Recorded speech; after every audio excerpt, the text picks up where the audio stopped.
नमस्कार दोस्तों, स्वागत है आपका मेरे चैनल पर। दोस्तों, एक बार किसी ऋषि ने सोचा कि सभी लोग अपने पाप धोने के लिए गंगा जी जाते हैं। ऐसे में सारे पाप गंगा जी में ही समा जाते हैं। इस तरह तो गंगा जी दूषित हो जाएगी। तब ऋषि ने ये जानने के लिए तपस्या की कि आखिर इतना पाप कहाँ जाता है।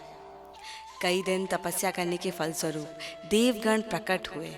तब ऋषि ने सभी देवता गणों को प्रणाम किया और दर्शन देने के लिए धन्यवाद दिया।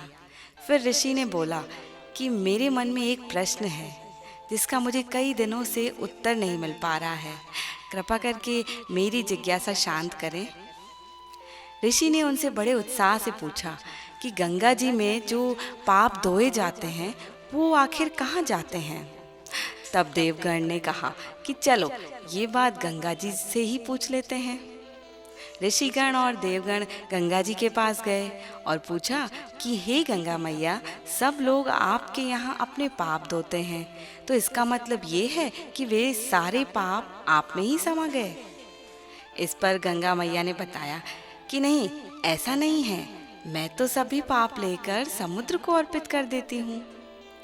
अब ये जानकर ऋषि और देवगण समुद्र देवता के पास गए और उनसे पूछा कि हे सागर देवता, गंगा मैया जी सभी पाप आपको अर्पित कर देती है, तो क्या सारे पाप आप में ही समाहित हो गए। इस पर समुद्र देवता ने कहा कि नहीं, ऐसा नहीं है। मैं उन सारे पापों को भाप बनाकर बादल बना देता हूँ।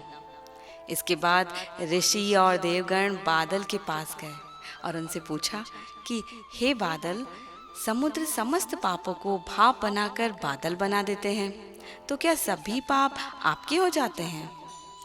बादलों ने कहा नहीं, ऐसा बिल्कुल नहीं है, क्योंकि मैं तो सभी पापों को वापस पानी बना देता हूँ और धरती पर गिरा देता हूँ। इससे ही अन्न उपजता है, इसे ही मानव खाता है।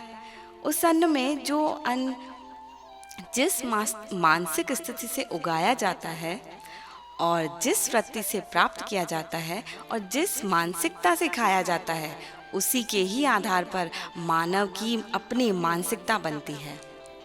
ये सब सुनकर ऋषि को अपने प्रश्न का उत्तर मिल गया। उसे ये जानकर संतुष्टि हुई और उसे ये बात भी अच्छे से समझ में आई कि जैसा खाए अन्न वैसा बनता मन। जिस वृत्ति से अन्न प्राप्त किया जाता है और जिस मानसिक अवस्था में वो खाया जाता है, हमारे विचार भी दोस्तों वैसे ही बन जाते हैं। इसलिए कहा जाता है, भोजन हमेशा शांत रहकर ही ग्रहण करना चाहिए और अन्न जिस धन से खरीदा जाता है ना, वो धन भी ईमानदारी और परिश्रम का होना चाहिए। आज की कहानी दोस्तों इतनी ही। मेरी प्रस्तुति पसंद आई हो तो चैनल को प्लीज़ लाइक और सब्सक्राइब कर दीजिए। आपका दिन शुभ हो।